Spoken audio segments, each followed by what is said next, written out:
Merci, Monsieur Lescure, d'avoir mis en perspective l'évolution de l'espéranto face au traumatisme, avez-vous dit, du Quai d'Orsay, qui voit en l'espéranto un concurrent, alors que l'espéranto, comme nous l'avons dit, sera bientôt peut-être une langue autochtone qu'il faudra défendre au même titre que les autres.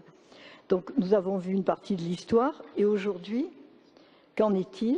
Donc l'espéranto, au présent et face à son avenir, une communauté et ses moyens de communication, c'est le sujet que nous propose Guilherme Fiens, doctorant en anthropologie sociale à l'Université de Manchester, Grande-Bretagne, chargé de cours où il prépare une thèse sur la communauté espérantiste qu'il connaît bien, puisque nombreux sont les espérantistes dans son pays d'origine, le Brésil. Bonjour. Alors, bonjour à tous. Premièrement, je voulais remercier l'UNESCO, la délégation polonaise auprès de l'UNESCO, l'OEA et Espéranto France pour l'organisation de cet événement, qui fête et remémore non seulement le centenaire de la mort de Zamenhof, mais aussi les 130 ans d'existence de l'espéranto. Je voulais surtout remercier SAT, l'Association mondiale nationale, pour m'avoir invité à participer à cette conférence.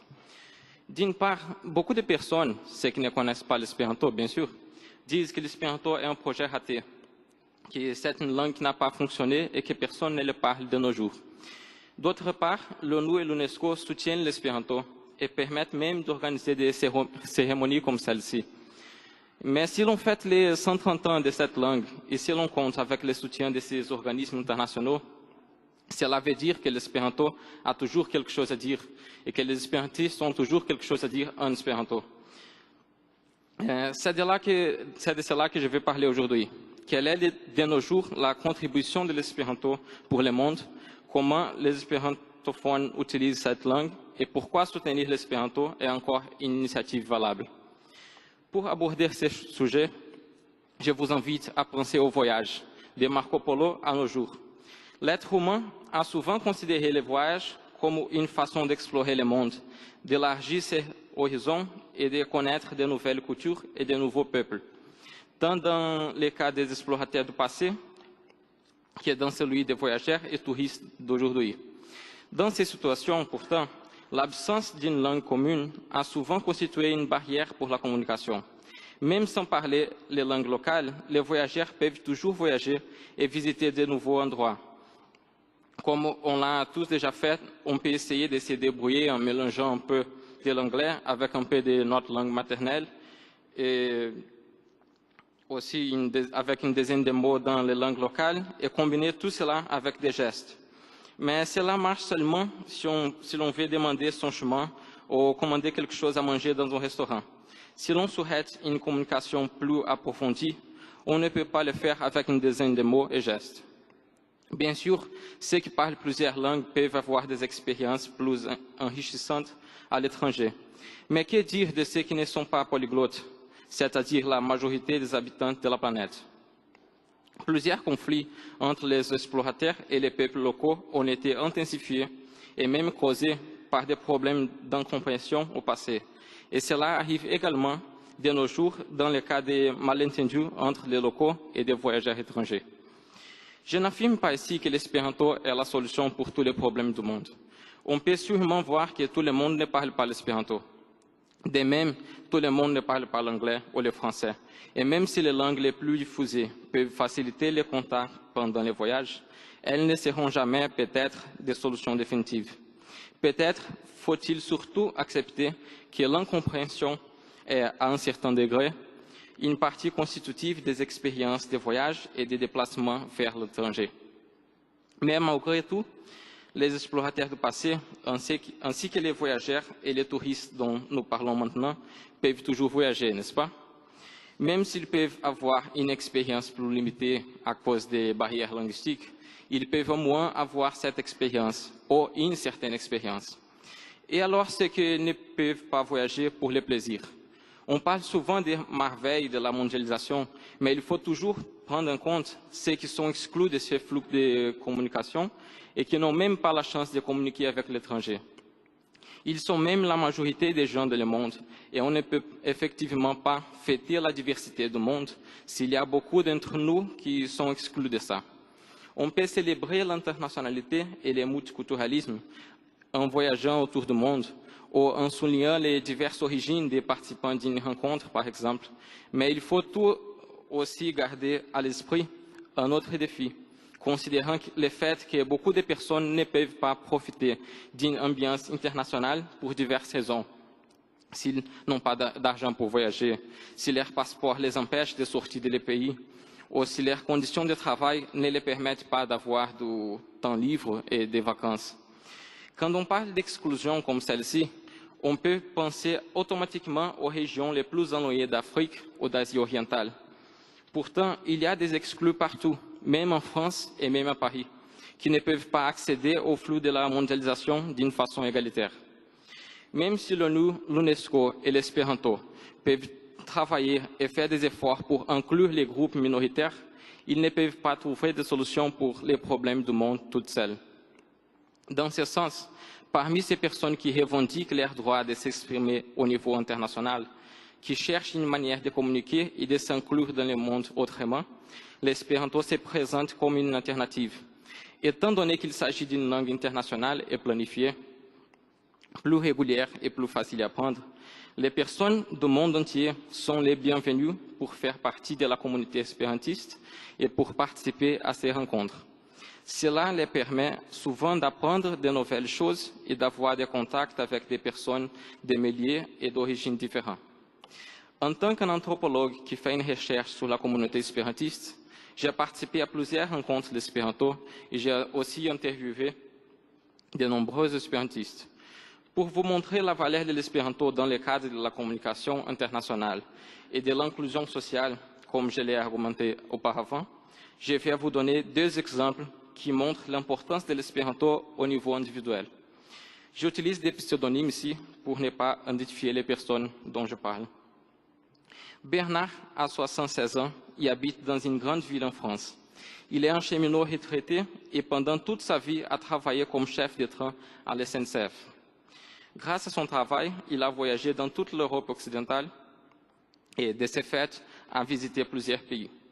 Mais il a toujours été un peu frustré de ne pas pouvoir vraiment profiter de ses voyages de travail parce qu'il ne réussissait jamais à parler avec les résidents locaux et avec ses collègues de travail dans ces pays-là. Il a commencé à travailler quand il était très jeune et n'a pas eu accès à l'éducation formelle dans un lycée. Donc, il n'a pas appris de langue étrangère.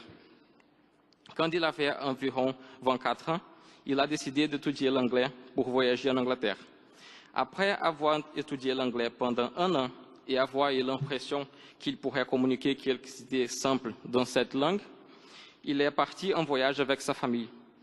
Lors de leur première journée à Londres, il s'est rendu compte qu'il ne comprenait personne et que personne ne le comprenait à cause des différences entre l'anglais formel qu'il avait étudié et l'anglais d'usage courant.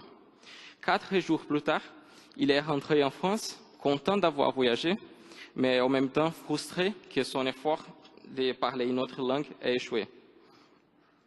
Il a pensé étudier d'autres langues aussi, mais il a toujours eu l'impression que ça serait impossible pour lui après sa mauvaise expérience avec l'anglais. Un jour, par hasard, il a vu une annonce à propos d'un cours d'espéranto dans une revue pour les cheminots. Il n'avait jamais entendu parler de l'espéranto auparavant, mais il a découvert que c'était une langue plus facile à apprendre et qu'elle n'appartenait à aucun peuple. Il s'est dit, si cette langue n'est pas une langue nationale, personne ne peut dire que mon accent n'est pas bon, parce qu'aucun groupe n'a le droit d'affirmer que l'espéranto est sa langue et pas la mienne. Avec cette idée en tête, il a décidé de l'essayer. Maintenant, Bernard a une expérience de plus que 40 ans comme espérantophone. Nous nous sommes rencontrés pendant mon séjour en France, il y a quelques mois, et un jour, quand j'étais chez lui, nous parlons du rôle que l'espéranto a joué dans notre vie, et il m'a raconté beaucoup des expériences qu'il a eues avec la langue. Je lui ai demandé, est-ce que l'espéranto a changé quelque chose dans ta vie? Et il m'a répondu avec un enthousiasme qui m'a fait repenser l'importance de cette langue pour plusieurs personnes que j'ai connues. Je le cite. Oui, bien sûr, il a changé beaucoup de choses dans ma vie et il les a changées en mieux. Tu vois, j'ai abandonné l'école quand j'avais 14 ans. Comme je n'ai pas assez appris à l'école, l'espéranto m'a permis d'apprendre beaucoup.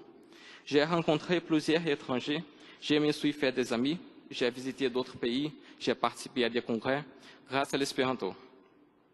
J'ai 3 enfants et 2 d'entre eux ont étudié à l'université. Je suis sûr que j'ai rencontré plus d'étrangers qu'eux. J'ai fait ça à travers les réseaux créés par l'espéranto. Ils l'ont fait à travers leur enseignement supérieur et leur poste de travail. Mais moi, j'ai rencontré plus d'étrangers qu'eux. Grâce à son engagement avec l'espéranto, Bernard a rencontré des espérantophones d'autres origines qui lui ont donné la possibilité non seulement d'apprendre de nouvelles choses, mais aussi de combler l'écart de son éducation formelle. D'autres personnes peuvent trouver d'autres manières pour faire pareil. Mais ça a été la solution trouvée par Bernard pour apprendre, pour avoir des contacts internationaux et pour faire quelque chose d'inclusif et de différent en dehors de sa profession. Une situation similaire, accompagnée d'un inoubliable sentiment de découverte, s'est passée avec Kenneth, un juge anglais âgé de 67 ans. Quand on s'est rencontrés dans un congrès international de l'espéranto l'année dernière, il m'a raconté le début de son intérêt pour cette langue. Je cite ce qu'il m'a dit. « J'ai commencé avec l'espéranto en 1967, quand j'avais 17 ans. Je savais déjà que l'espéranto existait, mais j'ai vraiment décidé de l'apprendre parce que je voulais communiquer avec des gens au-delà du rideau de fer qui séparait les pays socialistes du reste de l'Europe. Et grâce à l'espéranto, j'ai échangé beaucoup de lettres et j'ai appris beaucoup de choses. Imagine-toi qu'avant ça, je n'avais jamais pensé qu'il y avait des pays dans le monde sans règne. Pour moi, c'était inimaginable et j'ai été étonné quand j'ai découvert ça. Je me suis dit, mais comment ça se fait, des peuples qui vivent sans une reine? Comment c'est possible ça? Je n'avais jamais pensé à ça avant ce moment-là. Grâce à l'espéranto, j'ai pris contact avec ces personnes par correspondance et ils m'ont enseigné beaucoup de choses. J'ai découvert aussi qu'il y avait des homosexuels grâce à l'espéranto. Avant ça, j'avais entendu parler de l'homosexualité, mais mes échanges avec des espérantophones d'autres pays m'ont mis en contact avec eux et ça m'a montré qu'ils n'étaient pas une menace pour moi.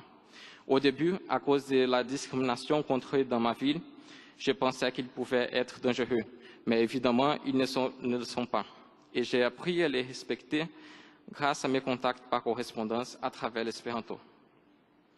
Alors, cette langue a permis à Bernard et à Kenneth d'avoir la possibilité d'élargir leur monde à travers une expérience intellectuelle d'apprentissage et de contact qui pourrait ne pas avoir été possible autrement pour eux.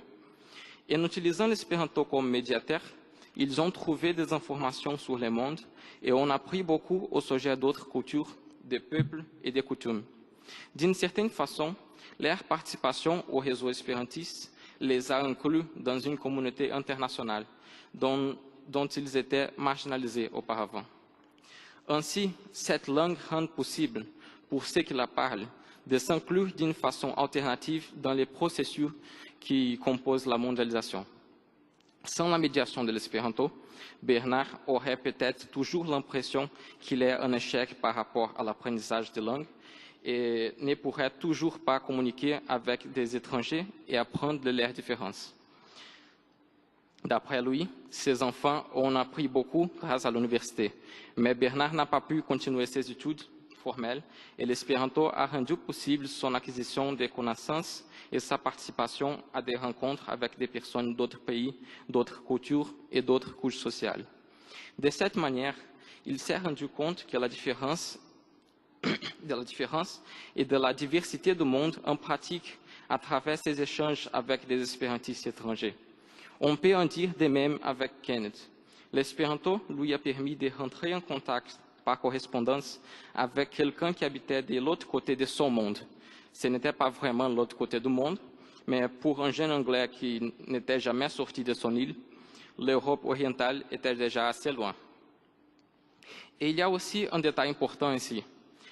Une quelconque personne d'un pays ne peut pas tout simplement contacter n'importe qui d'autre pays. Dans un contact si aléatoire, la possibilité de recevoir une réponse par correspondance serait infime.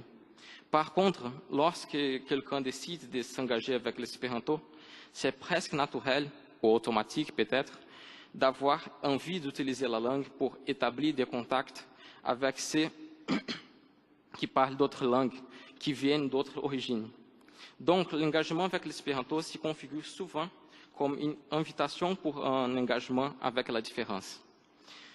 En permettant les contacts avec l'autre, l'espéranto encourage ceux qui les parlent à s'engager avec la différence et à penser l'autorité à partir de leurs contacts avec des espérantistes étrangers, fonctionnant ainsi comme un pont pour relier des personnes et un outil pour promouvoir la compréhension et le respect malgré les différences. Dans la mesure où les différences parmi les espérantistes sont souvent célébrées, l'autre devient quelqu'un d'intéressant, quelqu'un avec qui on peut apprendre quelque chose d'original et développer une relation significative. De cette façon, la différence, qui pourrait être regardée comme une source d'incompatibilité, est transformée en diversité et ainsi célébrée en tant que source d'enrichissement. C'est de cette façon que l'espéranto s'harmonise directement avec les buts de l'UNESCO, dans la mesure où il permet des échanges qui ne sont pas limités par les frontières nationales et participe à la promotion d'une société plus ouverte et plus compréhensive, qui voit la différence d'une façon constructive, à partir de la diversité qui la constitue. L'espéranto n'est pas devenu la deuxième langue de tout le monde. Il n'a pas rassemblé tous les peuples du monde autour des idées universalistes, ni nationalistes, ni internationalistes, ni anationalistes. Mais cela n'est pas vraiment grave. Peu importe si tout le monde parle ou ne parle pas l'espéranto, quand on remarque l'enthousiasme avec lequel Kenneth raconte ses premiers échanges avec des étrangers, ou quand Bernard indique clairement que cette langue lui a permis de faire beaucoup de choses qui lui paraissaient, jusqu'à ce moment-là, impossibles. Le titre que j'ai proposé pour ma conférence est « L'espéranto au présent et face à son avenir, une communauté et ses moyens de communication ». Si l'on regarde l'espéranto forcément comme un projet orienté vers le futur, on aura peut-être l'impression que l'espéranto est un projet raté, qu'il n'a pas marché parce qu'il n'a pas devenu la langue la plus diffusée du monde. Mais si l'on pense à tout ce que l'espéranto a rendu possible pour des personnes comme Bernard et Kenneth, à toutes les vies qu'il a changées en mieux, à tous les échanges établis à travers ces réseaux, on peut confirmer la valeur de cette langue. L'utilisation de l'espéranto au présent est déjà suffisante pour confirmer sa valeur. On n'a pas besoin d'attendre les jours dans un avenir lointain ou proche où l'espéranto sera plus diffusé s'il peut déjà faire la différence de nos jours. Et pour reprendre mon titre à nouveau, quand on parle d'une communauté et de ses moyens de communication, on met en évidence le fait que l'existence de cette communauté est basée sur la communication verbale et l'échange d'idées. Les moyens de transport, les politiques étrangères et les frontières nationales peuvent également permettre et empêcher les rencontres internationales, alors que les moyens de communication relient ceux qui sont en contact sans sortir de chez eux. Si auparavant, à l'époque de Kenneth, les courriers étaient la façon la plus commune d'échanger avec l'étranger malgré les distances, de nos jours, l'Internet s'impose comme une option de plus en plus popularisée et diffusée, comme on va le voir dans la conférence suivante. Les moyens de communication changent au fil du temps, mais la communauté espérantiste est toujours là. Cela ne veut pas dire que toutes les personnes dans le monde parlent l'espéranto, mais on peut rencontrer des espérantophones plus ou moins partout. D'ailleurs, l'espéranto peut ne pas changer radicalement tout le monde et peut ne pas jouer un grand rôle dans le dépassement des frontières nationales, mais il a un rôle pour rassembler des personnes. Ainsi, il change déjà le monde de plusieurs personnes, et cela est sa plus grande contribution pour un monde plus ouvert et plus intégré vers la construction de la paix dans l'esprit des hommes et des femmes. Merci beaucoup.